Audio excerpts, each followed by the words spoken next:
It's about that time. What the actual hell are we doing awake so freaking early? Why is the music so low?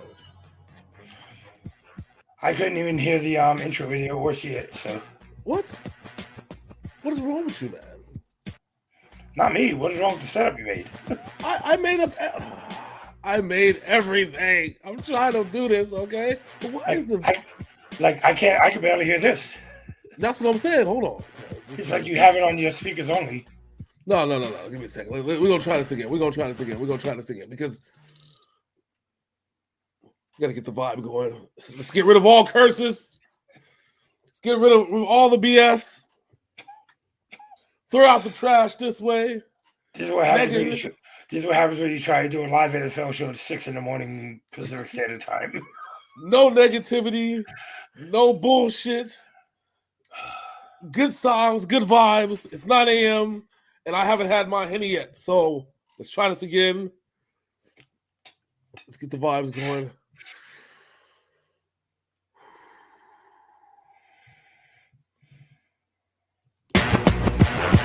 No. We gotta start over again now. Now we gotta do this all over again. We gotta go from the beginning because this is bullshit. Okay, this is bullshit. All right, let's re-cue the intro production guy. Oh, wait a minute, I am the production guy. All right, hold on.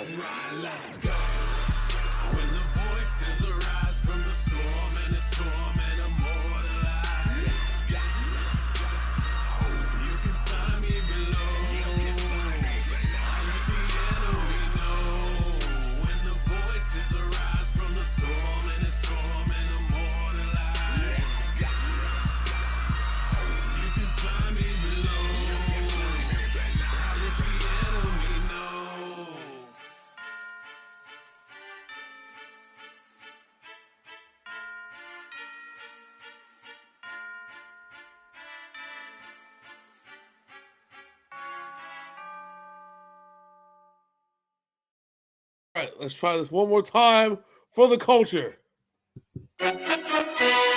Yeah. So forget about the first 2 minutes of the episode. None of that matters. It was in the past, okay? Much like my ugly ex-girlfriend. That's right. God damn it. It is 9 o'clock in the morning on the East Coast, 6 o'clock in the morning on the West Coast. Yes, we're 3 hours apart, just like our hearts, okay? That's right, Steph. But you don't need to worry about that. There's only one thing that you need to worry about. That my name Hollywood J. Black, and that's the big thing, and this is that damn NFL show. We just travel through time. We are the continuous space-time continuum of reactions and NFL recaps, okay? I am the East Coast correspondent. He is the West Coast correspondent. We are not getting paid for any of this, but that's okay. You know why? Because Zach Wilson got bitch. Let's go.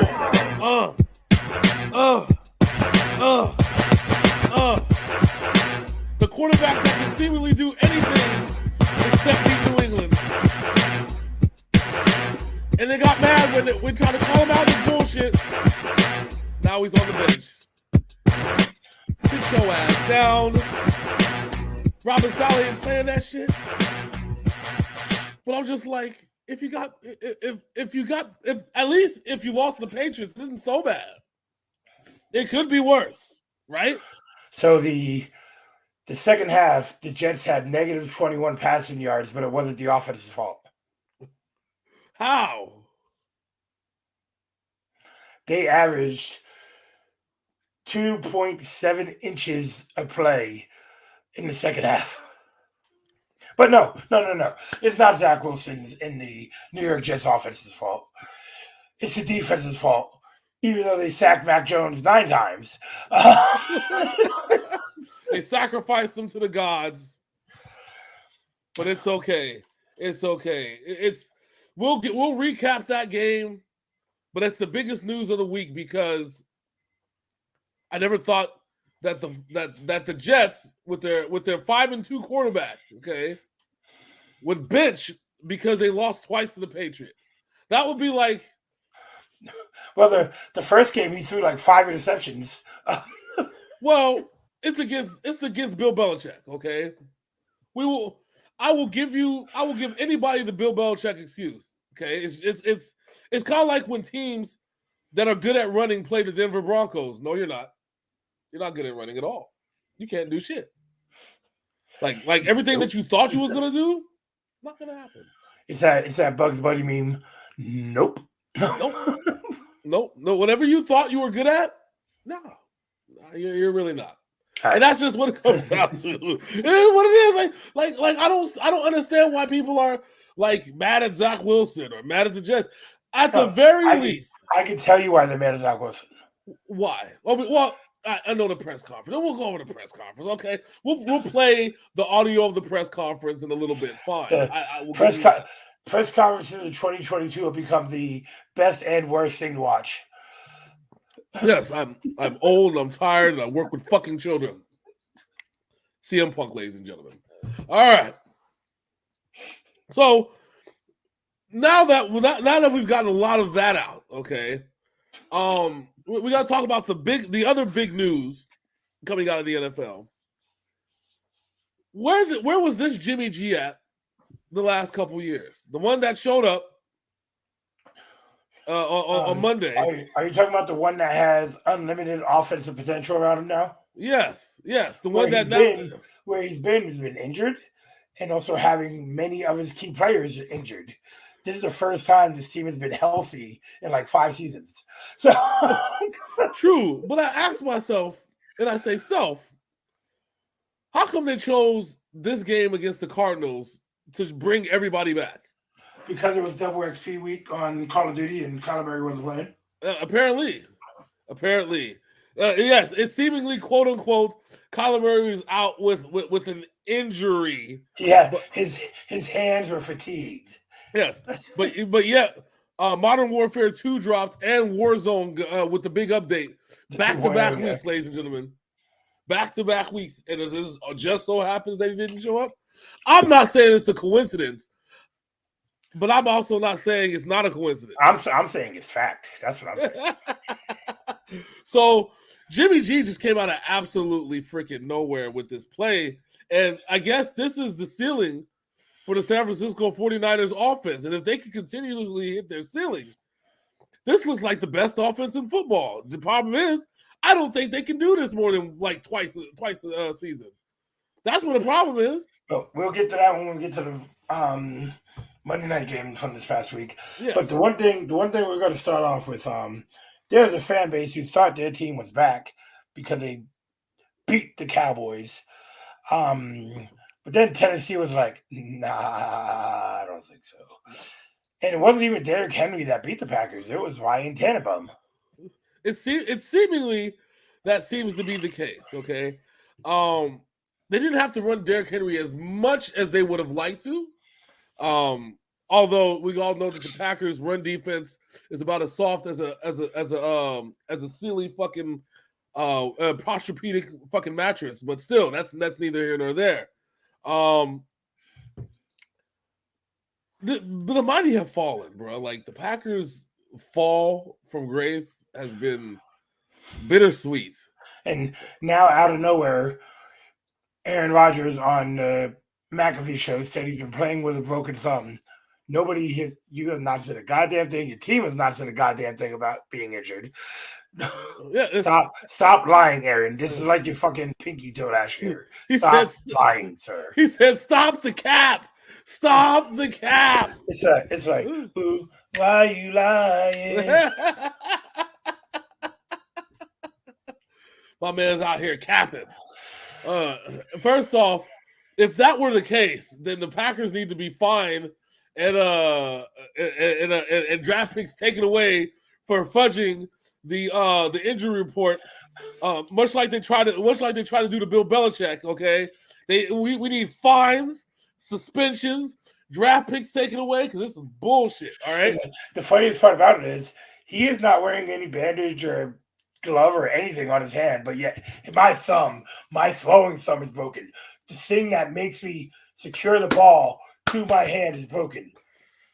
And No, yet, sir. No, sir. Your ego is broken and you are fucking trash. I mean, both could be true though. Both his thumb can be broken and his ego could be broken to where he doesn't want Jordan Love to play a down of football in his presence. I mean, because Are you trying to say that he's being like Derek Carr last year and Marcus Mariota behind him? yep, he Oh, does not want that I man. got a torn groin, but yeah, I can play. I'm good. My shit's fucked up. Let's go. If fucking Byron Leftwich can do it, so can I. Actually, Byron Leftwich did it because they had no backup quarterbacks. It was just Byron Leftwich and fucking Marshall. Okay, they had to drag that man down the field. Like every time he got hit, dude. They carried this motherfucker 85 yards and still scored a touchdown. Still scored a touchdown, game winner. Fuck, man. All right, next up. I know we make fun of him all the time, but Justin Fields sitting on the side like, man, I need some help because this man is doing everything for Chicago. I know we talk a lot of shit about Justin Fields, and we have to give this man his roses. They lost to the Falcons, but Justin Fields is doing everything in his fucking world to try and get this team to win. All right, so you say that he's doing everything, right? And I'm inclined to believe you, but let me ask you a question. No, he has not thrown for over 300 yards yet, okay? Did he get at least over 200? No. But if you combine his passing and rushing, yes. If you combine his passing and rushing, it's probably barely over 200. No, because he had like 118 yards rushing and 160 some odd yards passing. So almost 300 total. Oh my God. I can't believe. You know what the worst part about this is? Had we been saying this about Michael Vick, we would be like, this is Michael Vick football, man. You know, he's going to do what he's going to do. But Michael Vick would have like 3 touchdowns, all right? 1 passing, 1 running, and 1 special teams, okay? This man, hey, at least he had a passing touchdown. Yeah. 153 yards. My God, this is... No, we have to give him credit. He is doing what he can. Other people, the offensive line, he is running for his life like Russell Wilson the last 3 years in Seattle. I mean, all right, let's talk about this. All right. Last game, his 2 leading receivers were his running back and his tight end. He has to be captain check down because the fucking defense is on his ass. Like as soon as the ball leaves the ground, the defense are like, "Hey, motherfucker, I'm going to mow your field." I'm going to mow your fields, baby. Are we really going to say that the Falcons' defense is elite? No, is it? But they have had their chances this year. What I will say is their kicker is better than quite a few in the NFL because he doesn't miss as many kicks as a lot of the fucking teams in the NFL. All right, fine. So we'll put it like this. In the first time ever this season, Justin Fields has had more yards from scrimmage than the quarterback on the opposite team. Well, yeah, because the quarterback on the opposite team only has Cordell Patterson. I mean, you're not wrong, okay? I mean, you're not wrong. But when you have...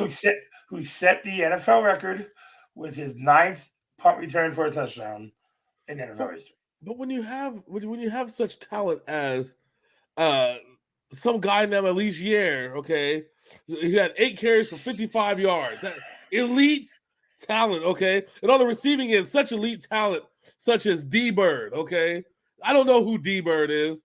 Some guy named M Pruitt, all right, who overachieved by getting that 1 pass for 17 yards, okay. Oh, I can't forget about Huntley, whoever the hell Huntley is. So, the only reason people are not talking as much shit as they do about Aaron Rodgers about Justin Fields is because Aaron Rodgers makes it vocal that he has nobody around him, even though it's his own goddamn fault. Justin Fields like, all right, sometimes I just got to put the whole team on my back, but I didn't know it was going to be for fucking 11 straight weeks. Well, he is the whole team. You listen. Name somebody on the Bears, and a receiver on the Bears. I would defer to the other team. Name somebody on the other team, the Falcons, a receiver on the Falcons. Outside the names of those all stars I just named, guy Cordell have Patterson. Oh no, he's a running back. He was a wide receiver at one point in time. What 1 year? Yes, 1 year in his lifetime he was. Okay. No, this was Marcus Mariota versus Justin Fields. Marcus Mariota did just enough to win and get better field goal range, and his field goal kicker is not the field goal kicker for the Bears, who missed the field goal to win the game. As we all say, the only reason that they won is that they just so happen to score more points than the other team, ladies and gentlemen. All right, what's next on the agenda? Next up, this one makes me laugh because fans of one team are like, "Yeah, baby, we're back on track after getting embarrassed." And fans of the other team are like, "You guys suck. We kept it close." As the Eagles beat the Indianapolis Colts by 1 point, the Jeff Saturday movement is working in Indy. Yes, the Jets, not the Jets, the Eagles, came shocked as when this whole scenario happened, because I was like, why are they letting these letting them into this game? Like, what the fuck is going on? And no, it's actually the Colts playing above, punching above their weight class, and actually taking it to the Eagles for 60 minutes. I was actually surprised about this game, to be dead honest with you. I mean, after with the Eagles losing, I think we pick the Colts? Is that what when we did it? We did. Well, we were almost correct, because the Eagles do not look like the same team from the first half of the season. Okay, no. They absolutely. You know what they are, right? They are who we thought they were? They are the 2021 Pittsburgh Steelers. Mm-hmm. They are who we thought they were. They are who we thought they were. Yeah, and I think the same kind of thing happened in Pittsburgh, where it was a game against a shitty team and they came close. I honestly expect the Eagles to just from here on out. They're not gonna win a playoff game. No, they are gonna make the playoffs, but they're not gonna win a playoff game. They're just gonna be there. All right, we showed up. Bye. That's basically what they're gonna be. So shout out to the Colts. Shout out to Jeff Saturday again for punching above your weight class. This man is putting confidence back in his team that they could end up winning out the rest of the season. They can end up being world beaters for the next. My man out there doing fucking push-ups with the offensive line before the game starts. Like he about to play. Listen, guys like Jeff Saturday and Dan Campbell can still go. Okay. Yes, they can. Now, listen, I know that we would definitely talk about. They have this, I guess, the investigation about the Rooney Rule and all that stuff and all that jazz. And to me, right, and I look at it like this. I understand the Rooney Rule and shit like that. I get that, right? But the problem is not the Rooney Rule in and of itself. The problem is that they kept recycling the same old coaches over and over and over and over and over again. Like how many times have we seen a coach fail absolutely miserably one place, waited 2-3 years, and ended up coaching a team somewhere else and failing miserably over there because Lovie Smith. Listen, you know what the crazy part about Lovie Smith is that he actually coached the Bears decently. Yeah. He failed and then went to coach college football, and it was mad, and now he's back in the NFL and has Tom Brady as his quarterback. Listen, Lovie Smith is not the coach. What Bruce Arians is calling every single play from the booth. You know this. I know this. Lovie Smith has never been an offensive guy at all. Bruce Arians is a contracted employee. Okay. Exactly. He's the secret hand. He is the Paul Heyman. He is the special counsel. He's a special counsel to the tribal chief Tom Brady. Hey, Tom Brady is 2-0 since divorcing Giselle. Tom Brady was like, I'll listen to you, but I don't want to see your face, okay? Right. You better not be on the sideline, you old motherfucker. You look like you got a pack of hot dogs on your chest. Oh, wait, that's the fucking radio. I hate looking at your skin turn pink when you're happy and it turn red when you're angry. Fuck you. I never know what emotion you're actually showing. Exactly. Or if you're having a heart attack. I want to call 911 or I want to just give you a hug. I don't know. Both at the same time, you're confusing me, okay? I'm going to go talk to Uncle Bill. He's nicer than you. Anyway, so next up, one team in this division, well, one team playing the other team has won 14 straight against this other team. 7 seasons in a row that this one team has not beat the other team. We talked about it earlier. Zach Wilson said it was everybody else's fault but his, even though, like I said, they had negative 21 passing yards in the second half. Their team punted more times than Zach Wilson had completions.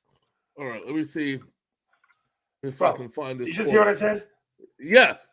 They had more punts than Zach Wilson had completions. You know what? I think that's happened before. Okay, I mean that has happened. It happened last year to Zach Wilson against the Patriots. Yeah, but we also know who is notorious for this happening too, as well. Senor Jeff George, during the infamous bounce pass game, in the Washington Redskins, Commanders, Redskins. They were the Redskins at the time. Dallas Cowboys game. Okay, so I have to question. Well, the big question is, with Zach Wilson being a moron and saying what he said in the postgame, will this man be on this team next year? Oh yeah. What if they have a chance to get Lamar Jackson? Man, listen, Lamar Jackson ain't gonna go to New York. Lamar Jackson's gonna go to one of 3 places. Okay. He's either gonna go to Tampa once Tom Brady retires. He's gonna go to the 49ers. In another 10 years, because Tom Brady doesn't have a relationship anymore, so he's just gonna play football until he dies. Shit, listen, Tom Brady he has $100 million contract waiting for him for fucking CDS. And that's the funny part. You could tell this man did not want to be home with his family. He's like, oh yeah, I'm going to retire. Oh, I'm going to go sign this contract with CBS. Oh wait, I'm going to unretire and play some more. You know what? I honestly wouldn't be surprised if Tom Brady didn't end up being a coach for the fucking Tampa Bay Buccaneers in the next 2 years, or another NFL team. He's gonna be that player coach like in fucking any given Sunday. Yeah. I wouldn't be surprised at all at this point. He has nobody holding him back except his own body and his shoulder, and he's even said countless times on live mic that his shoulder's not what it used to be, and unfortunately, he doesn't have the benefit of Peyton Manning having an absolute lights out defense on his side, nor just enough talent on the running back and receiving side to carry his ass throughout a playoff run. But even though, with all that being said, Tom Brady is still second in the league in passing yards. Mm-hmm. Exactly. So real quick, let's do this. This press conference real quick, about 3 minutes. Let me see. Let me know if you can hear it or not.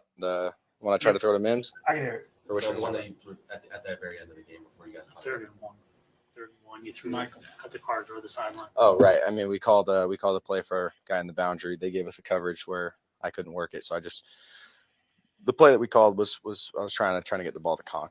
Pretty much they double teamed him. You can look at it that way. So I just tried to go across the board and just tried to find an outlet to somebody to make a play. I remember that play. That was he couldn't do shit. How frustrating was it to not be able to get anything going? Yeah, it's super frustrating. It was a frustrating day, of course. I felt like I had some balls that got away from me. But we got to find a way as an offense. We got to do some digging, watch the film, and see what we can do better. Aside from the first time you played New England, aside from the turnovers, you were able to move the ball up and down the field offensively. Why today did they dramatically change what they did from the first game to the second? No, it was the same. I mean, I think you got to put into account it's windy as hell out there too, guys. There's times where you can't just completely try and take these shots down the field. I mean, you can see how much it's moving out there. So, we were trying to establish the run game, same with what the Patriots were trying to do as well. They're not out there chucking, 30, 40-yard throws down the field either. But we got to find a way. But you should have, Find a way okay? to make You should some have. ones on the But sideline and as a try and rebuttal, get on the outside. Mac Jones completed 27 of 32 really, passes. just It was comes down windy to for him too. execution. That's because he went to the Tom Brady, How tough will it be to shake the Tom this Brady one school off of after checking down losing like that in the in wind. last seconds? Yeah, I mean, obviously it sucks to lose that way, but we're going to move on from it and learn from it. Like you guys put so much onto you guys talked a lot about this game and wanting to play it and so forth. What does that do to your momentum? What does that do to anybody's confidence when things go the way they did today? Yeah, nothing. I mean, we've won some big games. We've lost some games, obviously, that we want back. So we're going to move on, learn from this one, and we got Chicago next week. It looked like CBS cameras caught Garrett and Denzel a little upset after a couple of the missed passes. Did they say anything to you, or have you talked to him on the sideline after that, or just heat of the moment? No, I mean, we're all close. We're all talking and communicating. I mean, there's stuff that, I want them to do different. I get frustrated as well. And then there's stuff that, I miss a throw high there and they're frustrated as well. So, I mean, it goes both ways. This isn't anyone pointing fingers here. This is everybody, taking accountability here, and everyone's trying to get This is better. you pointing fingers at the I can defense. see like you were able to do some things with your legs You! early in the game. Right. How come that didn't continue throughout the game? Yeah, they got a little bit of pass rush in the second half, and then they started spying a little bit and had someone on the back end. So, was just trying to get some completions. Pass rush particularly, did you guys get rattled by it given as many times they got into the backfield? I don't think necessarily. Kind of just. This is why I'm never a fan of we're interviewing watching somebody film. right after a competitive game. Move past because of how much. I mean, first place was on the line. It's the Patriots, wanting revenge after last year and earlier this year. I mean, does this one sting more? Wanting revenge after last year and earlier Yeah, I this mean, it year sucks and to the last lose 7 always, years. but, a lot of season left, so we're gonna move on and try and get better. As an offense, though, I mean, when you guys are only able to score 3 points, the defense only lets up 3 points. I mean, do you feel like you let the defense down at all? No. There it is. There it is. And that was the one-word comment that got his ass benched, probably for the rest of the season. Well, listen. Okay. All right. So I think for the majority of the press conference, about a good 51%. Okay. So that's a majority. That's 49. 51 plus 49 is 100. 51 is more than 49. Majority of the press conference, he did okay. He answered, we got to get better. You know what I'm saying? We got to look at better opportunities. But We. He also made excuses about the wind, and Mac Jones has a noodle arm in the wind, and he still completed more passes. He completed triple the amount of passes as Zach Wilson. That's because, again, the Tom Brady school of captain check downing in the wind. Okay, he went to that school. He passed with flying colors. Listen, when Mac Jones came in last year, right, and I'm trying to think, was it against the Jets again? No, he started last year. Remember, they fired Cam Newton at the beginning of the season. No, that's what I'm saying though. So when he came in last year, and everybody was worried about how he would do against, because he didn't really play against any crazy ass weather because he played in Alabama, which in the South is the South. It is what it is, right? But when he played against the Jets last year, it was the same thing. He was able. I think it was windy or rainy, and he was able to check down just fine. He didn't take crazy shots down the field. He took what the defense gave him and made the most of it. If he couldn't find nothing, he scrambled so he could make the defense honest. That's how you play football, right? That's Tom Brady's been doing it for years. Hell, Cam Newton was doing it for years too. Like if we want to go over quarterbacks, hell, I think even Jamarcus Russell knew how to check down when he wasn't off that lean. You know what I'm saying? And I know that he's young. Okay, I know that he is, that this is probably the first time in his career that he thought everything was going good, and all of a sudden you run into Bill Belichick, and he finds out very quickly things aren't good at all. Okay, let's just all be one under here. No matter who the quarterback of the Patriots is, no matter who the players in New York is, Bill Belichick is always going to eat this team alive. One way or the other. Mark Sanchez is the only person to notch a victory against the Jets. Over the last, he was the last person to get a win, right? I believe so. Happy Thanksgiving there, John. Hey, John. Hey. But yeah, Bill Belichick continues his ownage. As Aaron Rodgers owns the Bears, Bill Belichick owns the New York Jets. Yeah, and you know what's crazy? And that's the crazy part. Like, people want to blame like Zach Wilson for this. Why don't people need to really take a look in the mirror and realize, when are you going to give Bill Belichick his flowers and his respect? When are you going to respect this man? And I think that's what it is. At the beginning of the season, the disrespect that they show. People were like, Bill Belichick going to get fired this year. Yeah. They're like, they're going to get fired. The Jets were like, this is our defense now. You know what I'm saying? What's his name? Sauce Gardner? Like, we're the best defense in the NFL now, blah, blah, blah, blah. I said, bro, let's not jump to conclusions, okay? It took, how many seasons has Josh Allen been around? What, 4? Like 6 now. No, 6 now? It took him 4 years to beat the Patriots. Exactly. It took him 4 years to beat the...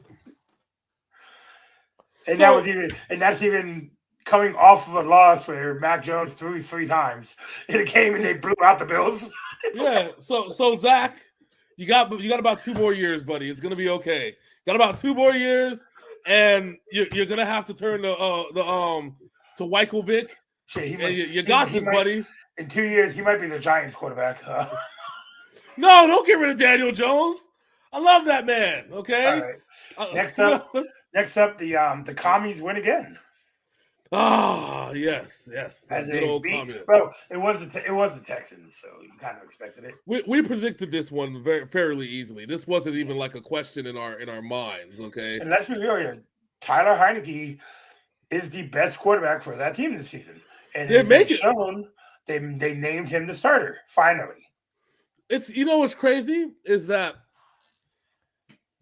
this man has just been knocking on the doors for the last 3 years, right? He almost eliminated the Buccaneers the year the Buccaneers won the Super Bowl. Yeah, he's been knocking on the door the last 3 years, saying, "Let me in." And finally, you had to go through a ginger. You had to go through Fitzmagic. You had to go through. Hell, they had to go through a return of Alex Smith. You know what I'm saying? Yeah. How do you put somebody up there who has a dead leg over Taylor Heineke? Hey, he won a game though. He did. He did. But still, he can't get mad. Dude, Alex Smith with a bad leg was the best quarterback on the field that game. He played for one game and he couldn't come back. And okay, fine, but they let him have his moment. Well, yeah, because he didn't know his fucking leg had another hole in it, and he was leaking blood all over the goddamn shoe and field. I mean, you know, sometimes looking like Kurt Schilling in the fucking World Series when he was at Blackbacks, this bloody sock and shit. Sometimes life comes at you fast as a hole in the leg. Okay, that's it. But it just. But anyways, back to Taylor Heineke. The commies look good. Yeah. McLaurin is a fucking monster. Oh yeah, Taylor McLaurin. That dude is a beast. Yeah. Their running back who got shot twice has played more games than Michael Thomas has in the last 2 years, and Michael Thomas only stubbed his toe. Well, now he has to worry about the whole being suspended now. Between the toe and now the suspension that's coming up. And then Kamara getting suspended too. Fuck. I was trying to think that Sean Payton got out of there exactly when he needed to. Sean Payton was like, "Don't ask no questions." Same with Drew Brees too. Drew Brees like, "Let me take my maul. Let me take my maul, and I'm out of here." See you later. Well, speaking of, we like to do segues here. The Rams are done. The Saints beat the monkey dog shit out of the Rams on Sunday. And if you think that was the worst part, that's not even the worst part, ladies and gentlemen. Cooper Kupp is out for 4 to 8 weeks. That's not even the worst part, ladies and gentlemen. For whatever reason, the coach Sean McVay was talking shit about Cam Akers all season, but then released his starting running back and not. Yeah, released Darrell Henderson. Darrell Henderson, the man that has outplayed Cam Akers for the last 2 seasons, man, going on 3. Playing in Texas this year is like fighting a girl in high school. You better win, but if you don't, woo! Yeah, Joe Mixon. So this Rams team went from 2 years ago being tankers to last year being Super Bowl champions to this year, because they have no draft picks until like 2099. They are hurting. Which is why they should have been. They needed to be good, so nobody can get good draft picks. Like I don't like this is why I don't get. Okay, if you're gonna mortgage the future for a quarterback. That you need to be consistently good by any means necessary so nobody takes advantage of those draft picks. What the Well, the funny shit about it is this game, the Rams are playing for the Bengals for the Bengals for draft picks, and the Saints are playing for the Dolphins for draft picks. Yes. This is all bad. It's so fucked up, man. But man, if the Rams are ass, man, the Lions, this rebuild in Detroit about to go crazy, bro. Crazy. All right, so we're going to move on to, good news for Buffalo. They're playing today on Thanksgiving. Yes. And they're playing at Detroit, so they didn't even have to go anywhere. They just stayed where they played this last game. Exactly. No having to move anything at all. Just stay here, baby. I'm gonna say the Browns are performing a lot better than expected. Amari Cooper is having a hell of a season. Yes. Yeah, Jerry. Yeah, Jerry, you should have kept him. And next week, week 13 is the hand job man starting again. So, all right, everybody, get your massage parlors ready. Deshaun Watson's coming into town. Okay, against an OT. See, this is the thing about NFL scheduling. Like, how long Deshaun suspended for? To week 13? Okay. Week 13, Cleveland Browns at the Houston Texans. Could you imagine the thank you Deshaun video package is just him and Asian massage parlors? It's just a towel on like this. Just a towel. Oh my God. Oh shit! You know, I got blocked by this chick on Instagram. She said she was a masseuse in Houston. I said, "Did Deshaun Watson ever come see you?" I signed it. I signed an NDA. You're blocked. Uh-huh.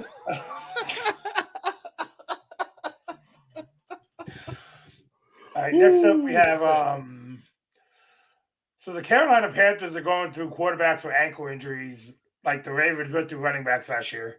Yeah. They tried to put up a fight against the Ravens. The Ravens' offense does not look good, but they look better than the Panthers this week, so they beat them. Yes, they did.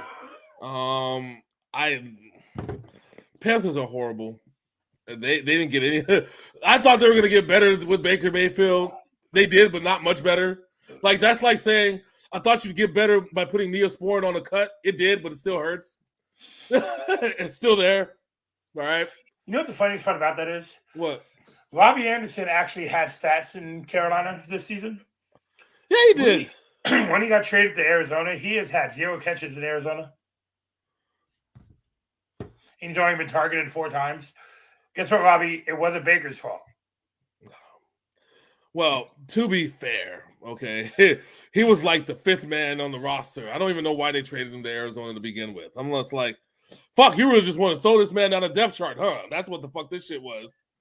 He's a former Pro Bowl wide receiver. I understand that. No, I get that. But then you say, hey, we're trading to Arizona. Oh, by the way, DeAndre Hopkins is back. We don't need you. All right, so I'll let you boy. Holla. Yeah, DeAndre Hopkins, AJ Green, Hollywood Brown got hurt. That's why they traded him. Well, you talking about you got to remember though. Not Hollywood Brown, the other Brown. Yeah, the other Brown. But remember though too, they haven't even used AJ Green, so it's not like this isn't nothing new in Arizona. They sent to a team that wasn't using their receivers to another team that wasn't using their receivers. So I mean, that's just is what it is. So go back to your life and don't be a menace to society while drinking your juice in the hood. With that hair. Anyway. Exactly. Ashtray looking ass nigga. Anyway. are the Giants who we thought they were a bad team? Because the Lions are celebrating like they don't won the Super Bowl, but they are in second place in their division somehow because the Packers and Bears are such ass. All right, so to be fair, okay? To be fair, all right? Just think that the Patriots and the Lions have knocked out both NFL teams down the standing charts. Okay, it wasn't an anomaly. Okay, this is what it was meant to be. All right, but now that I've just aired out that bullshit statement, let me really explain what really is going on here. The Lions are on a roll.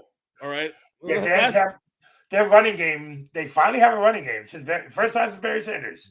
They finally have a fucking running back. Oh, wait, Josh says last week was the first time since 2019 that Detroit had a home team playing there with a winning record. Fair, okay, fair. But the Lions are almost there, okay? They're getting there. They're about to win that division with like a shitty record, but they're getting there. If it wasn't for Minnesota, Detroit would be in first place in the division. They're getting there, okay? I'm starting to wonder if the teams 5 through 7 that make the playoffs in the NFC are going to all have losing records. Oh, they will. It's that bad. It's probably going to be a division winner with a losing record. This feels like the NFC, the Eastern Conference a few years ago when teams 6 through 8 all had shitty records and didn't even deserve to make the playoffs. Okay, that's how I feel. But that's neither here. That's when it was so bad that like, can we just ship some of these teams from the AFC over to the NFC playoffs because they actually have winning records? Exactly. That's what I said. I honestly feel like they. But I'll get back to that in a second. Let's talk about Detroit for a second. Detroit has found their way, and I didn't think they would at all. I really think they can't go far with Jared Goff. And like I said, they finally have a running back. Yeah, remember, and they're finally able to win games in the last minute. That's the other side too. They're not giving away games in the fourth quarter. We talked about this last year. They lost like 6 straight games by a total combined points of like 5. You know Yep. Yeah, and that's it. They're not giving away games about goddamn time. Now the schedule is going to permit them to continue. I don't know. I looked at the schedule. I'm like, yes, they still got a rough go for the rest. Yeah, but they'll make some noise, and you're not just going to come in and stomp out Detroit. You're going to have to account for them the whole fucking way.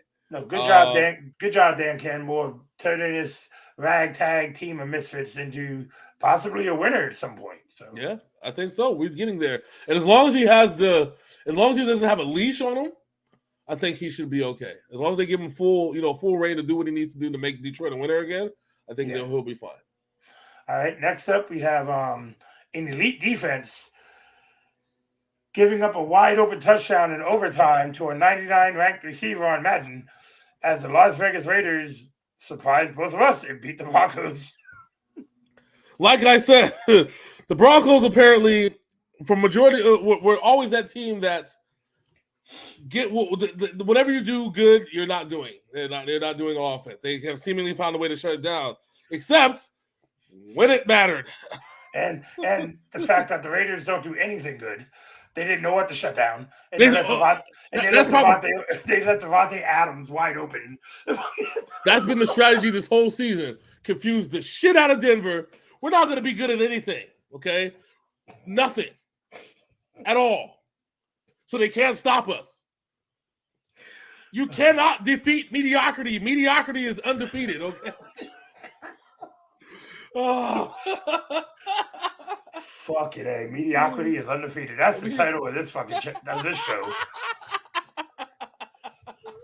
But for real, I didn't expect the Raiders to win. We both called the Broncos to absolutely win. Absolutely dominate, just to win. We would absolutely dominate. The score was going to be like 13-10, and that would have been a lucky pass somewhere. You know what I'm saying? Like or Russell Wilson throwing a pick 6 or some shit. That's where the 10 points. The points would have came from the Broncos. At least that's what we thought. We did not expect Devontae Adams to just completely eviscerate, victimize, and conquer the defense on that last play. It looked like in Madden when your secondary just falls over for some reason and the wide receivers just chilling back there. That's what it looked like. Yep. All bad. All fucking bad. Next up, they turned this game off in the third quarter because there was that much of an ass whooping. Kirk Cousins folding under the afternoon sun as the Cowboys beat the Vikings 48-3. Remember what I said. And it's beautiful because Kirk Cousins is playing tonight against the New England Patriots. So keep this same energy, Kirk. Keep folding under the dark sky. I said it last week. I said, what is this game? Oh, it's a night game? Oh, yeah, no, Kirk Cousins is losing. That's the Dallas. As much as I don't want to cheer for Dallas, they're winning this game because it's a night game. Kirk Cousins and the nighttime are bitter enemies. All right, they cannot get along. And I said that's going to be the problem come playoff time, especially if they win the division and get a bye, because they're going to have to play at night. The NFC typically plays at night in night games. All right, this is going to be bad. I don't know what it is that the nighttime has against Kirk Cousins, or more importantly, what Kirk Cousins has against the nighttime. He has the opposite vision of an owl at nighttime. That's what Does he have sundown syndrome where Yes. not Down syndrome? The Raiders finally win a game and immediately file a trademark for Win City. No. I'm like, when he showed me that, I was like, y'all got like 3 wins. What the fuck are you doing? Yeah, that's all those 3 wins. We wins. That's it. Whoa, Win City, baby. We're gonna have as many wins going into the offseason as letters in this thing we trademarked. 6 and 11, bitch. Win City. My God. Fucking Raiders. No, you cannot stop Raiders. Stop. Stop it. Get some help. Okay. Get some help. Okay. Fuck, I'm laughing so hard. Oh yeah, we're talking about Kirk Cousins not being able to see at night. That's what it is. The lights were too bright for Kirk Cousins. The dark was too dark for Kirk Cousins. He once again loses in prime time, or almost prime time. Okay, it's over. An afternoon game. And you know what's worse? You know who I blame? I blame what is that thing called? Daylight savings time. That's who I blame. Okay, because had daylight savings time not happened, there'd still be light in the sky, and he probably would have pulled off the win. But no. Daylight savings time. There was no sun in the other half of the game. His body knew it. His soul knew it. It was off. Mercury was in micro braid, whatever the fuck this shit is. And Kirk Cousins takes another L in prime time. It is inevitable, and I am Iron Man. So you turn this game off in the third quarter to go to this game, which was the Bengals beating the Steelers. Which we also predicted fairly well. We said that this is. Dude, I love the white uniforms the Bengals have. I love those things. Listen, fuck the Steelers, and I say this, and I say this with love. Fuck the Steelers.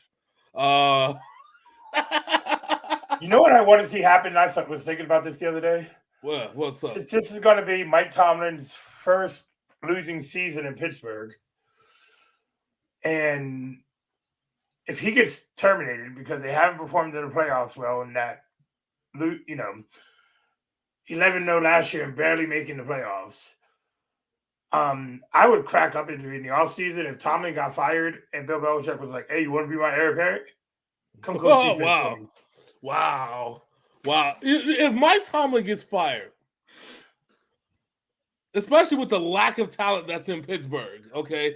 Like, I can't even blame Mike Tomlin for how bad Pittsburgh is. They have no talent. This is like the Bubby Brister Pittsburgh Steelers days. The days that Pittsburgh Steelers don't want to talk about. You know what the smartest move the Steelers did? What? Was trading Chase Claypool before he asked for a $100 million contract. Oh yeah, somebody else can give him that. I'm definitely cool with that. I'm have him just due to the fact that, much like Juju Smith-Schuster and Antonio Brown when Hines Ward was there, they were all beneficiaries of a much better talent on the other side of the field. Oh yeah, I mean, because listen, I'm not going to sit here and shame Ben Roethlisberger and say that he was trash. He's a great quarterback, and he has made some receivers very fucking rich. I will tell you that right now. Ward, Brown, Juju, there's Washington. There's a lot of them. Yeah, he has gotten some receivers some paychecks at the point where I'm like, you should just hire Ben Roethlisberger as your agent because obviously he knows how to get you some fucking money. All right. But we're staring down the barrel at Mike Tomlin's first losing season. Yeah, which it has to happen. Mm-hmm. But you can't blame Tomlin for the shitty offensive product that they put on the field. They decided that instead of getting a veteran quarterback, that we're going to get Mitch Trubisky, which I'm not shaming Mitch Trubisky, but they were also hoping for Dwayne Haskins And of course, he passed away. Rest in peace, Dwayne Haskins. He was supposed to take over for the team, to be honest with you. And the other thing is, they have the most expensive defense in the NFL until T.J. Watt gets hurt, and then the defense doesn't know how to play defense anymore. Nope, not at all. Not at all. It was a clusterfuck in a house in a dumpster fire that's going on in Pittsburgh. The only thing you're gonna do, you're gonna have to throw everything away that you have on offense and start over. That means you're gonna have to draft. You're gonna have to. Kenny Pickett is not the answer. He's the bigger question than an answer. You're gonna have to throw him away. I'm still laughing that he called out the defense in like his third start where he threw like 4 interceptions, but he's talking shit about the defense. Yeah. What is with these privileged young white quarterbacks calling out the fucking defenses on their teams? You know why? Because they're used to doing it in college and getting away with it. And now that they're in the NFL, they're realizing that these defenses make more money than they'll ever see in their lifetime. And they still try to do the bullshit, and it doesn't work. Like I said, and going back to Zach Wilson, do you forget that your coach is extremely defensive minded, sir? Yeah, exactly. That motherfucker perked up like fucking Ike Turner did. We were talking shit about the defense. What'd you say, Tina? Run them laps, boy. Run them fucking laps. I don't want to fucking see your face, nigga. All right. Next up, I knew this was going to happen. You picked the opposite team. I told you the Chiefs are going to have some chicanery and win by some bullshit, and they did. As the Chiefs beat the Chargers. The kings of chicanery and bullshit. Because of phantom penalties again. The kings of chicanery and bullshit. I had the Chargers on lock. We were right there with a minute and a half to go. We were good. We were golden. And then the Chargers and the refs just found the way and to just the Chargers defense got on the plane halfway through the fourth quarter. So yeah. They're already booking flights out of here. Hey, it's time to throw the game. And then that's what happened. They threw the game. And and the Chiefs do what they do. They take advantage of situations that they get gifted. You can't hold that against them. So at least the Chargers covered the spread. Okay, that's all that mattered. That's what all that right. was. We're not going to waste our time with either one of those teams right now. But Hollywood brought this up at the very beginning. This is what we get when the 49ers have an entirely healthy offense and defense as a mollywopped fucking Cardinals in Mexico. They beat them, they victimized them, and they conquered the Arizona Chargers. The Arizona Chargers. The Arizona Charlies? No, yeah, the Arizona Charlies. That's right. They conquered the Arizona Charlies. No, the Arizona Cardinals, as they demonstrated what happens when this whole offense is healthy and firing on every single cylinder possible. I've been saying it for the last few weeks, and I know John's heard me say it to him. You've heard me say it. I was very interested to see what this offense is going to be when you have both Debo and Christian McCaffrey on the field at the same time. And what we saw was nightmare fuel for the rest of the NFC. Mm-hmm. Mm-hmm. And George Kittle looking healthy. George Kittle back in sync with the offense. I'm still trying to figure out how he scored that touchdown when there were 4 Arizona Cardinals defenders. He was running the tightrope and he still got past them all for the touchdown. That's just what George Kittle does, dude. I know it is. He is. So we've already established Mark Andrews is probably the top tight end in the game right now. Yeah. Travis Kelce is your best offensive tight end. Uh-huh. Whereas Mark Andrews does everything. George Kittle is that guy. He does everything. He is the second best tight end in the NFL. Yeah. And the only reason he is second best right now is due to the fact that there's more weapons around him than what Lamar Jackson has in Baltimore and what Mark Andrews has to put up with every week. Well, of course. And so remember the years where the 2 best tight ends in the NFL were Gronk and Vernon Davis. Mm-hmm. The 2 best tight ends, but hands down, they were the 2 best tight ends in the NFL at that point. 2 of the best tight ends of all time. Gronk especially. Yeah, young Gronk. Yeah, young Gronk, and you had veteran Vernon Davis. Just absolutely. But then you got to look at that too because you had Gronk and Aaron Hernandez, who was a beast too. Yeah. I mean, hell, we even had Delaney Walker, which I wish we would have kept. Yeah. And I don't know why the fuck we didn't. Why didn't we pay Delaney Walker? I don't fucking know. Fucking Parag Marath and his fucking stupid fucking math. But Bullshit. I'm glad that Kyle Shanahan gets to open up his offense fully now Yes, me too. with the weapons that he has. A lot of people were like, "Why did you go get Christian McCaffrey? He's just going to get hurt." He's not going to get hurt when he's not the focal point of the offense. No, exactly. When you're not riding this man into the ground like the Carolina Panthers are doing. Which is why we kept Eli Mitchell, though. You know what I'm saying? Because I'm like, if we were going to go all in on Christian McCaffrey, we would have traded Eli Mitchell too, and we didn't. Mm-hmm. Because you got Brandon Ayuk, who's going to eat now, because you have to almost double every other motherfucker on that field. Mm-hmm. So Ayuk or Kittle are going to be the main beneficiaries of this, because you can't let Debo get in the open field because you're not going to be able to tackle him. You're not even going to catch him. Christian McCaffrey's going to juke your ass so fucking bad that you're not even going to be there. He says, how do you prepare for that? You pray. You pray hard. You call Uncle Bill and be like, "Hey, can you give me some information real quick?" You know what I'm saying? I'm going to need all your secrets, Bill. Every single last one of them. Every last one of them. It is... And the crazy part about it is even when he's not on the field, you really now have to prepare for what the fuck else are they going to do? Yeah, because you know what I'm saying? If he's not out there, then you're going to have Debo and Elijah Mitchell side by side, next to Jimmy G. Again, Debo Samuel is the most dangerous player in the NFL, and it's due to the fact that he's fast, he's big, he does not go down with one hit. Yep. This dude runs through fucking tackles. Yep. And when I said it last year, I said multiple times, they need to pay Debo, and they did pay Debo.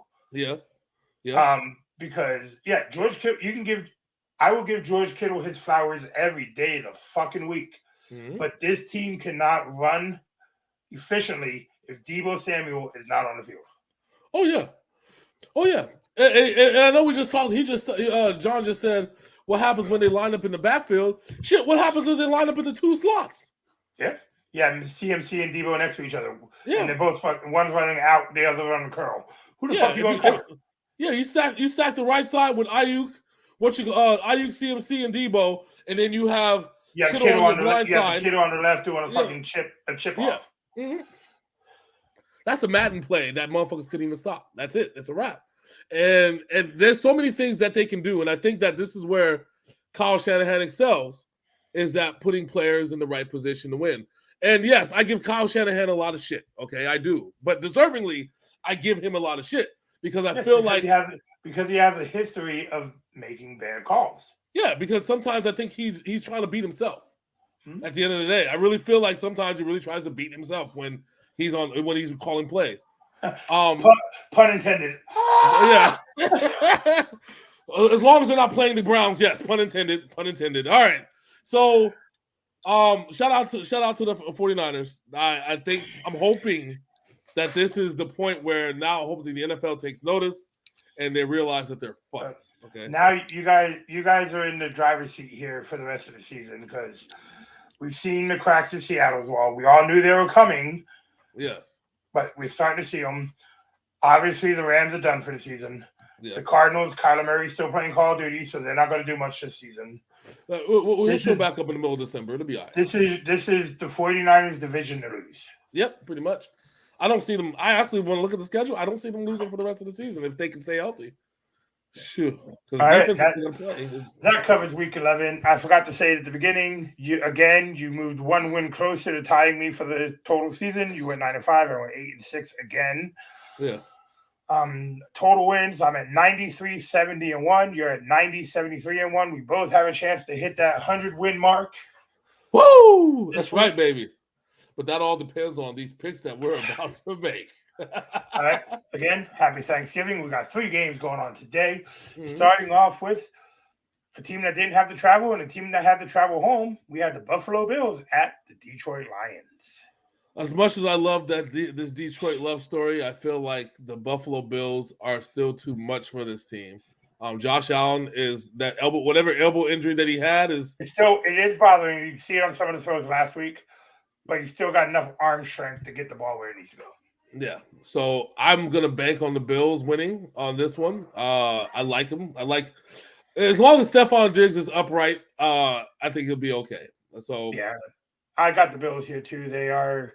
I mean, I love what Dan Campbell's doing over there in Detroit, but this is going to be probably too much for that defense to handle. true, but you know what though? I actually honestly think it's gonna be a very competitive game. Oh, it will be because Detroit are dogs. Yeah. They're gonna put up a fight. Detroit's defense is actually pretty legit. As they have a hard time closing out games, and Josh Allen and Stephon Diggs have no problem closing out any game that you throw at them. Okay, they will find a way. So yeah, I got Buffalo on this one. All right, so we both got Buffalo. Now, coming off their 45-point trouncing of the Vikings, the New York Giants are traveling to Dallas to take on the Cowboys. I like the Giants in this one. I think. You know what's funny? I am in the same boat as you are. They ran into a buzzsaw last week. A weird buzzsaw, but a buzzsaw nonetheless in the Detroit Lions. Yeah, yeah. Well, that's what happens when you underestimate the opponent on the other side of you, and your talent level doesn't justify the overlooking your opponent. That's what that is. Okay. And the Cowboys have a history of playing down to their opponents, and they might not be taking the Giants seriously because nobody is, especially on Thanksgiving. Yeah, so I'm going to take the Giants here. Remember, Sam Darnold beat the Cowboys on Thanksgiving in front of everyone. When the Jets didn't have no wins in the season. Exactly. Just saying. And the Giants are a much better team than that Jets team ever will be. And the Cowboys are literally the exact same team minus Amari Cooper. So, so I'm going with the Giants. You going with the Giants? Yeah, it's going with the Giants. All right, and it's time for me to be a homer, baby. Woo! Kirk Cousins playing at night, but this time Bill Belichick's in town as the Patriots take on the Vikings tonight. Listen. In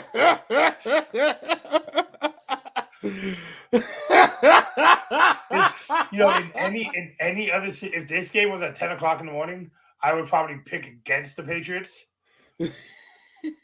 But knowing that this game is at night, and the Patriots and Matthew Judon has set a career high in sacks this season, and this man is going to want to eat Kirk Cousins tonight.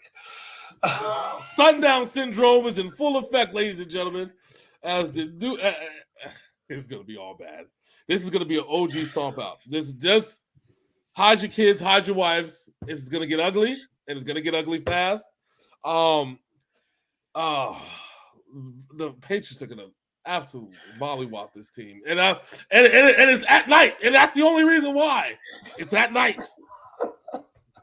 It's sundown syndrome. He's got it. I don't know why. What the fuck? I don't know why Bill Belichick really has. Not Bill Belichick. Like Kirk Cousins really has a problem playing at night. But I'm willing to even bet that Bill Belichick is going to find a way to fuck with the lights in the stadium.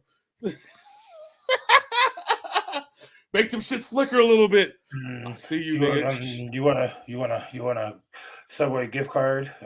All I need you to do is dim the lights just a little bit. Just slightly, just dim a little bit. Just dim a little bit. So we have picked all three road teams for Thanksgiving. There's gonna be some road cooking, baby.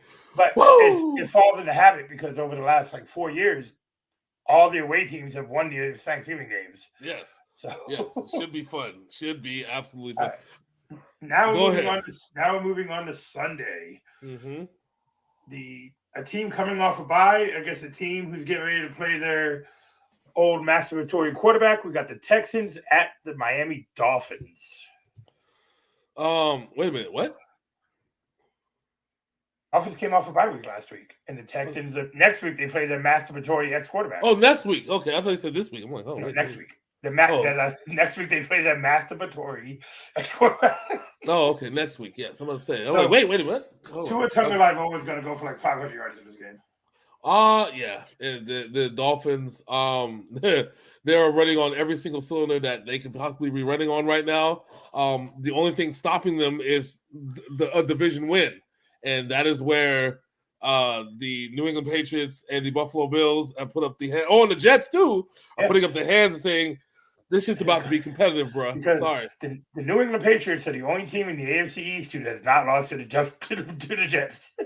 The hilarious part, I just realized something. Hold on. If my stats serve me correctly, AFC standings. If my stats serve me correctly, John said Judah might set the NFL sack record tonight. It is very possible that the entire AFC East goes to the playoffs. Yeah, and they were talking about that. They're like, because right now the Patriots are sitting at 6. Yeah, right now. So are the Jets. Yep. And the Bills and the Dolphins are 7-3. It is very much possible because I don't think there's too many division games between them left. Well, New England still has to play Buffalo twice. Oh yeah, at the end of the season, yeah, that's gonna be. And we got one more against Miami. So yeah. No, I thought Miami was done. No, we beat they beat us in the week 1. We haven't played them again yet. Okay, because it's not end of the season. It's not one of those weird end of season ones. I know. No, it's not the last game like it was. Like it's been every year. I think it's like week 13 or 14 that they play. Yeah, and it's crazy to think because Ravens are 7-3 and Bengals are 6-4. So feasibly, the team that wins the division might be the only team going to the playoffs in that scenario. Yeah. And we know that unless Jeff Saturday can get this team to just absolutely go ape shit, like pull off 6 wins, and then they're probably not making it. But it looks good for Jeff Saturday as a coach. Well, the thing about the AFC South is none of those teams are consistent. None of them. Not a single one. Tennessee could drop 5 in a row. Yep. And the Chiefs are 8-2, but the Chargers are 5-5. The Raiders are 3-7, and the Broncos are 3-7. The Chiefs are going to win that division easily. Yeah, he said Gio might set the NFL sack rate. He just might. It's going to be bad. It's going to be bad for Kirk. It's all bad. All right. Yeah. So back to your Miami situation. Yeah, the Miami is going to be winning this game. They're gonna kick the shit out of the Texans. Should be fun. And what's funny is this is a trap. We all know it's a trap game. Mm-hmm. So don't be surprised if the Texans somehow pull an upset here. It's very unlikely, but don't be surprised. I'm not surprised at all. Not surprised at all. But it should be fun. All right, next up, we just talked about both of these teams actually. We got the Cincinnati Bengals at the Tennessee Titans. So, as we alluded to, the Tennessee's in the driver's seat in their division. It's their division to lose at this point. And given the rest of their schedule, and I think that's something that we even talked about in the preview, that the end of the season looks really good for Tennessee to win. And that's kind of a problem because when you say that, things don't usually go. That's when they start folding. Yeah. Ryan Tannehill is playing for a contract at this point. And so that's what I'm thinking. Especially after them drafting Malik Willis. Who has been anything but impressive. He's only impressive when he runs, not when he throws. Exactly. All bad. Like I said, Tannehill playing for that big money contract. Will he get it? I have no idea. I don't think Tennessee's going to give it to him. If not, and they let Malik Willis take over, see, they don't have the coaching to let Malik Willis succeed. And if they do that, then the Tennessee Titans are going to take a huge step back. Yeah. Especially in this division where the Jaguars can beat you any week, except whenever. They're okay. They're not great. And Jeff Saturday becomes a full-time coach. Imagine next year. And as far as Cincinnati goes, the injuries to that team is what's hurting them. Yeah. They're oddly enough, they're still second place in the division. Behind Joe Burrow's a dog. Yeah. Joe Mixon he's finally starting to show up again. Yeah. Yeah. This is a hard game to call because you don't know if Derrick Henry got popped for a loss last week, and we all saw in week 1 when Derrick Henry got popped like that, he did not show back up for another 3 or 4 weeks. No, not at all. If I had since we're picking it, and we got to pick it because we got to pick these things, My money is on Cincinnati.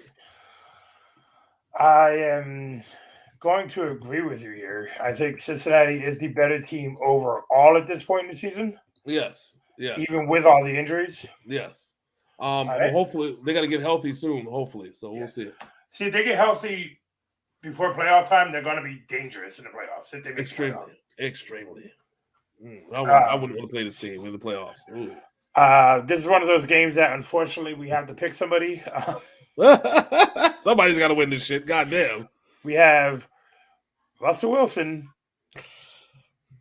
and the Broncos at Baker Mayfield and the Carolina Panthers. Yeah,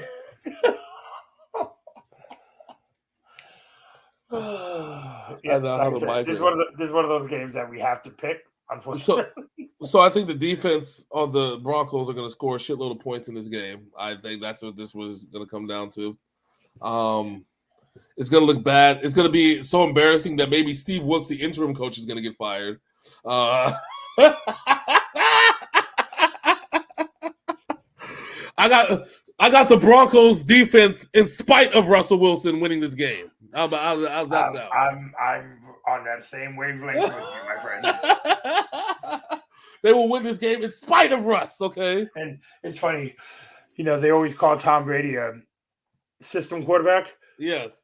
But he went to another system in one, whereas Russell Wilson was never called a system quarterback, but he is trash in another system. Because, to be fair, it's a shitty system, okay? Did you hear that Russell Wilson was advocating for a quarterback change? I mean, not quarterback change, a coaching change in the middle of the season? I bet. He said that he wanted his old former offensive coordinator to be the head coach. Russell Wilson on a champagne campaign. Let me tell you, this nigga wilding out there in fucking Denver. Russell Wilson's like, remember, I lost my virginity last year to a chick who had 5 kids and wouldn't let me hit. Listen. Sometimes it's the small victories, Sam. The small victories. She has 5 kids. Well, she was trying to find herself. Okay. On somebody else's pole. Anyway.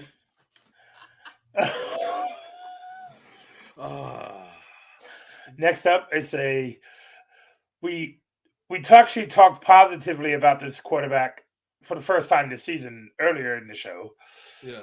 They're taking on a team whose quarterback just got benched because he blamed the defense for him having negative 21 passing yards in the second half of a game. We got the Chicago Bears at the New York Jets, who are starting Mike White, I do believe. No, Flacco's hurt, isn't he? Man, Flacco's on the sideline smoking like his fucking name was Jay Cutler. Man, if this, oh no, I'm seeing who's starting for the. Let Flacco ball, okay? Mike White is still a decent quarterback. I'm not saying that he's not, okay? I like Mike White, but let Flacco cook the Jets into a losing game. I mean, no, I'm sorry, my bad. I didn't mean to say that. That's not nice. That's not a nice thing to say. Okay.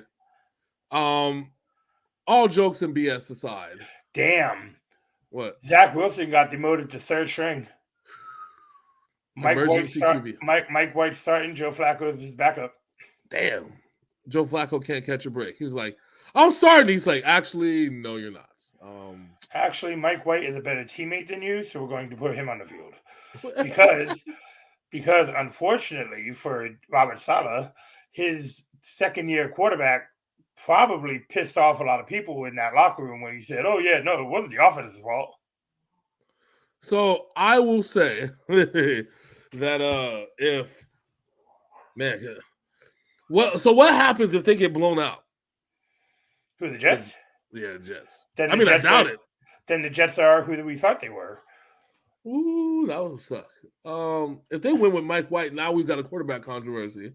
I don't think Saleh will see it as a controversy. He's going to see it as this young dude is trying to fuck people's moms, got a big mouth, and talk shit about my defense. So, yeah, he's third string. Okay, that's fair. At the same time, I mean, Zach Wilson's not your best chance to win.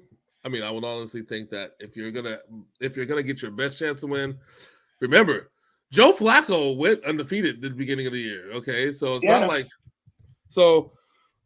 I mean, I look at it like this.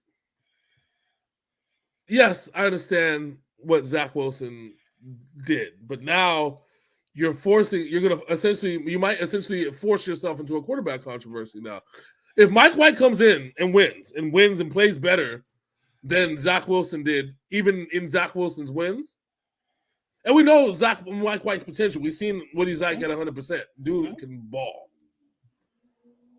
This is why you never invite a quarterback controversy into your wings. This is why I'm still in disgust with some of the shit that's in San Francisco because of what happened with Jimmy G and Trey Lance and shit like that. And now we're at a point where, remember I told you the chickens might come home to roost? I remember I asked the question at the beginning of the season in the preview show where I said that what's going to happen if Jimmy G comes in, gets them their Super Bowl win, and rides off with the Super Bowl title like CM Punk did the WWE title at Money in the Bank. What happens then? Hilarity. Exactly. So if Mike White comes in and balls out and invites invites quarterback controversy, and let me give you a little bit of irony here. You ready for this little bit of irony? Are you ready for this fun? Sure. Mike White comes in, wins games, wins mostly, loses a few here and there. Jets make the playoffs. Jets play New England in the first round, and New England absolutely mollywop stuff. Fuck out of them again. What happens then? What happens then, Robert? Okay, well, Coach Saleh. So let's get back to this game. The Jets have a very good secondary. Yes, they do. Sauce, E, and other dude. But here's the thing. They're playing a team whose quarterback doesn't throw the ball. I'm taking the Bears here to beat the Jets. Wow, that's because Justin Fields is not going to be asked to throw against that secondary. That's a bold strategy, Cotton. Oh, fuck. And I hate the Jets, so fuck them. See, I don't like the Jets either. But that means me having to put my faith in Justin Fields, and he's not going to be able to pass it. And for some reason, I know the coach is going to try and make him pass it, and that's where the shit's going to go all bad. So I'm taking the Jets on this one. Probably in a defensive game, low scoring game. Not going to be much to look at. Both quarterbacks are probably going to get murdered. Just saying, I see a lot of murder on the table of quarterbacking here. They're going to run the ball and play good defense for 60 minutes, and I think the Jets will pull out at the end. All right. Next up, we have Marcus Mariota and the Atlanta Falcons going against your favorite brand of government, communism. The Falcons at the commies. Oh. Tyler Heineke's playing. I am picking the commies to win. Listen, the Redskins are what now? Let me see it. Communist. No, stop. So, oh, wow. Do you know that the NFC East is in the same position as the AFC East? Mm-hmm. All four teams have a winning record. Yep. That should be interesting. Interesting enough, where again, all the NFC East can end up making the playoffs. Yeah. That'll be hilarious. But on to the game, okay? I like the Commanders in this one. Because nobody has yet to figure out Taylor Heineke. Nobody has yet to figure out Brian Robinson. McLaurin. And the defense has actually been playing absolutely lights out. They've been playing better over the last 2 weeks. Yeah. So yeah, I might roll with you on that Commanders tip. It looks good. Looks good to me, sir. All right. Next up, we have Tom Brady and the Tampa Bay Buccaneers looking to put the dagger in the Browns before Deshaun Watson comes back. Oh yeah, this is the last hurrah for what's his name, Jacoby Brissett. Yep. We would like to thank Jacoby Brissett for his service and his continued efforts to make sure that the Browns stay partially relevant You see, at least it's something we learned about the Browns this year is something we learned about a Browns player this year is Amari Cooper was a better receiver than what Oakland was doing with him, and he wasn't just a system receiver in Dallas. No, not at all. I mean, Amari Cooper always just used to put up numbers. He was almost like Tim Duncan. He'd put up numbers. It didn't look flashy. It wasn't like the electric type of catches like Antonio Brown or Odell Beckham Jr. It wasn't no craziness. It wasn't no BS. It's just he just came in, caught the football. Maybe like Tim Brown. If I could probably compare Amari Cooper to somebody, Tim Brown came in, did his job, went home. Right? And like DeAndre Hopkins comes in, does his job, goes. Mm-hmm. No flashy, no shit talking, none of that. Just a guy that knows how to ball. But Tom Brady's on his divorce world tour, and he's going to torch his Browns defense. Oh yeah, this is a divorce party, baby. Buccaneers by a lot, not a little. All right, next up, a team that is giving up multiple double-digit leads this season, taking on a team that started off good, but are who we thought they were, the Baltimore Ravens at the Jacksonville Jaguars. At the end of the day, Lamar Jackson's still too much for Jacksonville. As much as we like to, be high on praise on the Jacksonville Jaguars and their improvements this year and finding personnel that works, even though it's not like really good, they still find personnel that works, and it's 1 of 3 games. They're still having to run against Lamar Jackson. Really, Mark Andrews. Mark Andrews there's a reason why he's the number 1 tight end in the NFL right now. Point blank, period. Dude is that dude. So with that being said, I am taking the Ravens because, quite frankly, the Jacksonville doesn't have the firepower to beat this team right now.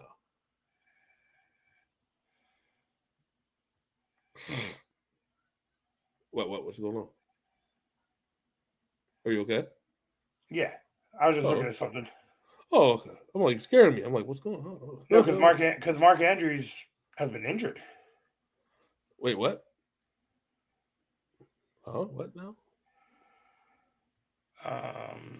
Is he playing this week?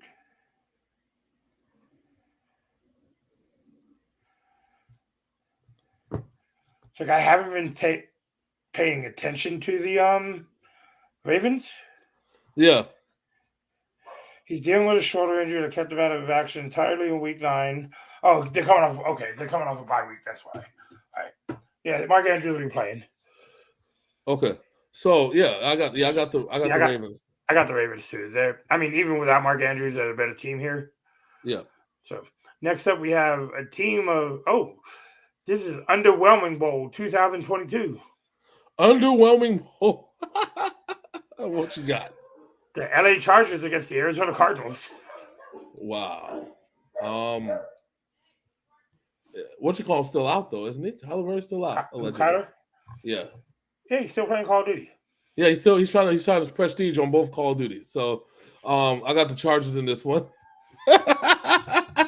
He's trying to prestige. Okay, he needs more time.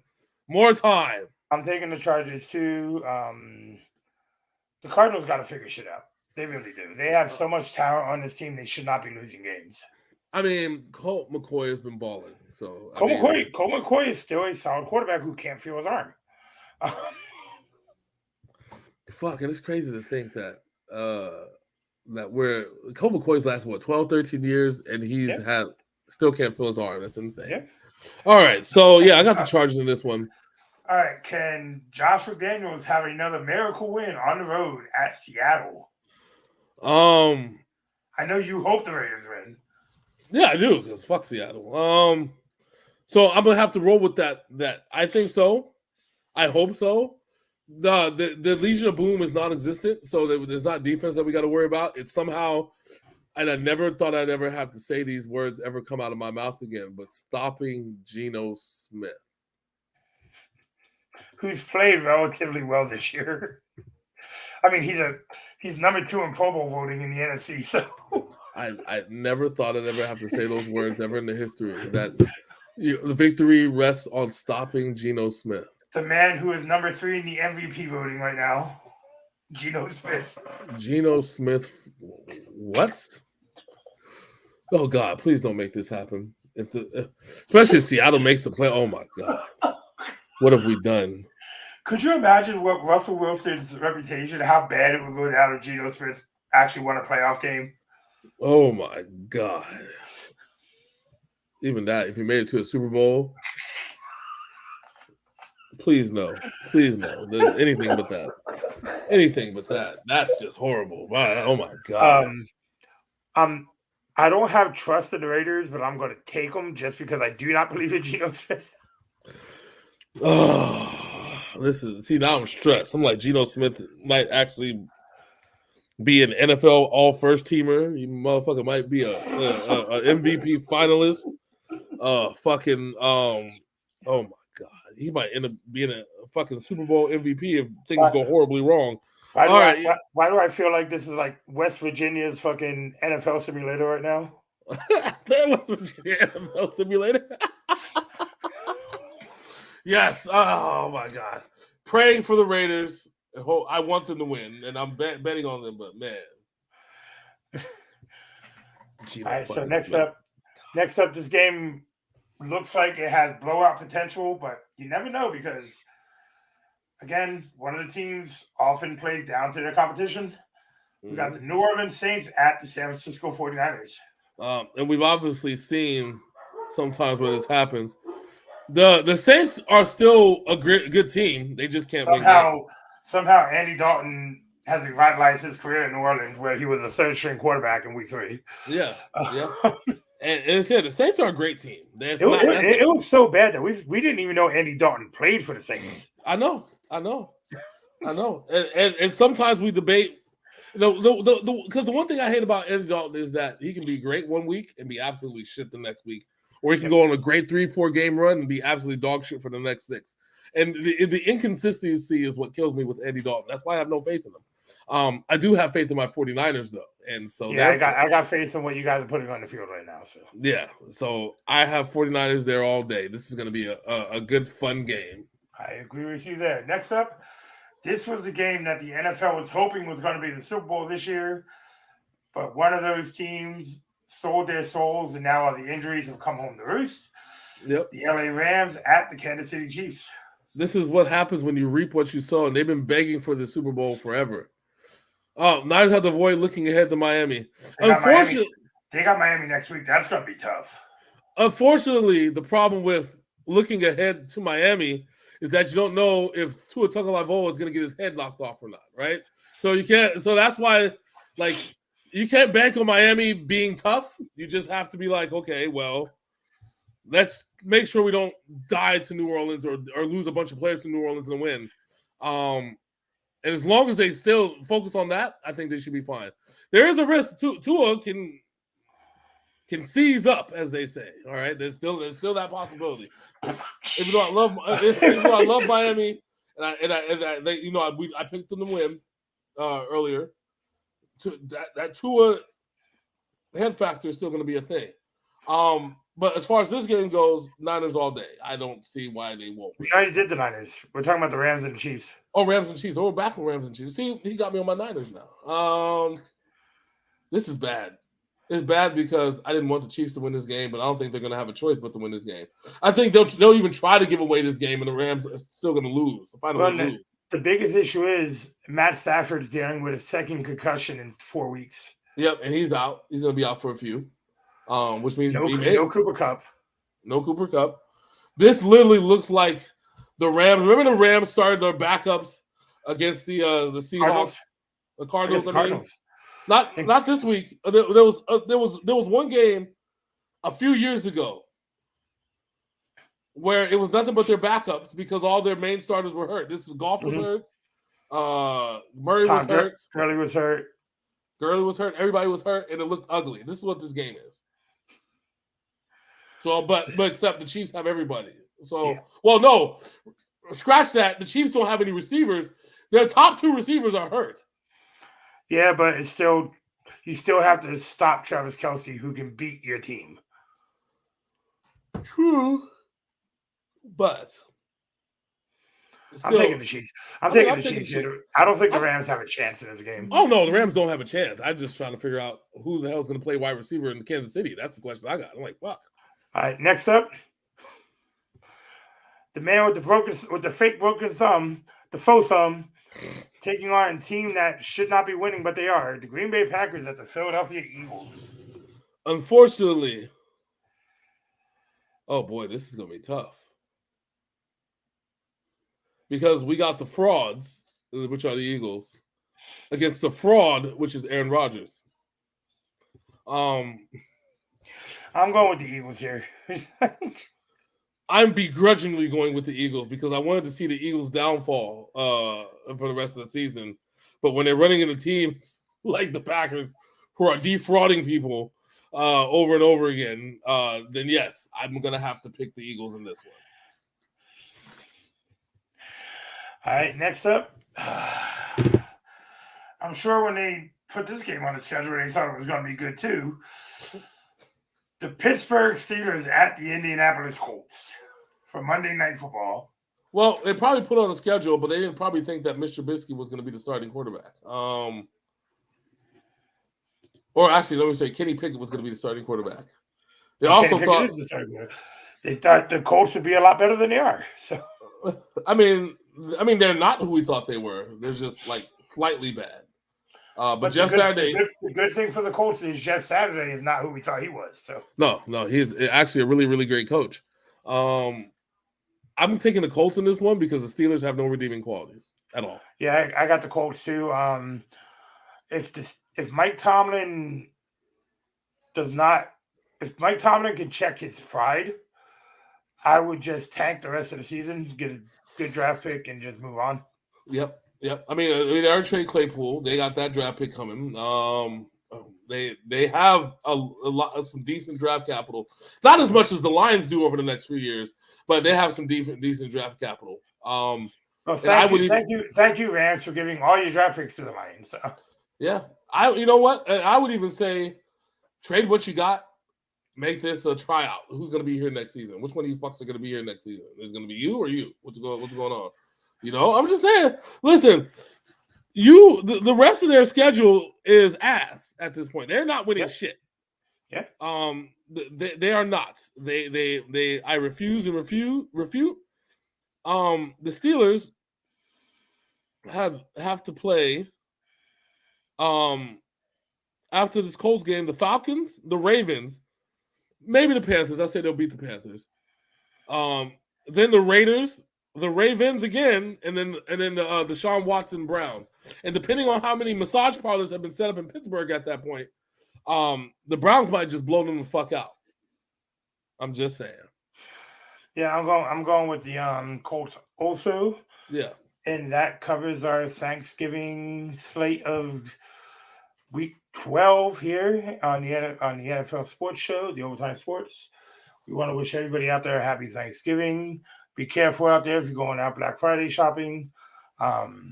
Stay home, do it from your computer. Don't be crazy. Hollywood. I am thankful to you that we get to do this every week and we do our reactions and we just, 20 plus years of brotherhood and we're still going strong, my friend. Yes, sir. Thank you, sir. And I'm thankful for that as well. But not only that, but I'm also thankful for the fact that I haven't driven you crazy to the point where you've wanted to leave or not be a Patriots fan. So thank you for being you. You are amazing. You're hello, Melody. So yes, so thank you. It is 0:46 a.m. in Tokyo right now, and that's right. She came in to pop on and say hi. Midnight, baby. Woo! All right. And we're also thankful to y'all who check us out all the time, and we have a special video going out in about 13 minutes on the YouTube channel. So thank you all. Thank you all. It was much love, much pleasure. Thank you, John. Happy Thanksgiving to you, bro hams. And yeah, that's the show. So make sure you check us out Sunday. We got reactions coming up. Me and Big Sim are gonna be working on reactions this weekend. We got a lot of stuff to cover on this. Yeah, I Prevail just dropped a new video also. So yeah. Yep, we got plenty of reactions. Hopefully, you checked out the Baby Metal reaction from Wednesday. Hopefully, you love that. Mercury's on Tuesday, and tomorrow on Friday we have the Electric Cowboy video. Yeah. So. So make sure you check those out. And yeah, we will be on your screen soon enough. So until next time, that's my man Big Sin.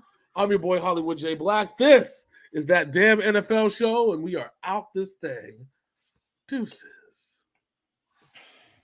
My mouth's not working. I can't end the broadcast. No,